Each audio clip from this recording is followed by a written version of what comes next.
آئی جی Punjab doctor عثمان انور سے central police office میں police ملازمین کی ملاقات۔ پولیس ملازمین نے آئی جی عثمان انور کو درخواستیں پیش کی۔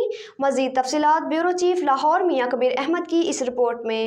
آئی جی پنجاب کا ڈسٹرکٹ رحیم یار خان کے سب انسپکٹر مظفر حسین شاہ کی ہیلتھ ویلفیئر کی درخواست پر ڈی آئی جی ویلفیئر کو فوری کارروائی کا حکم۔ لیڈی کانسٹیبل شبانہ کوثر کی درخواست پر additional I G I A B کو انکوائری کے بعد رپورٹ پیش کرنے کی ہدایت۔ انسپکٹر بختیار عباس مرحوم کی بیٹی کی درخواست پر اے آئی جی ایڈمن کو کارروائی کا حکم۔ ڈرائیور کانسٹیبل محمد یاسین مرحوم کے بیٹے ثقلین یاسین کی ملازمت کی درخواست پر میرٹ کے مطابق کارروائی کی ہدایت۔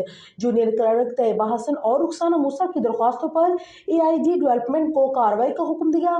آئی جی پنجاب کا دیگر ملازمین کی درخواستوں پر میرٹ کے مطابق بلا تاخیر کارروائی اور فوری ریلیف کا حکم۔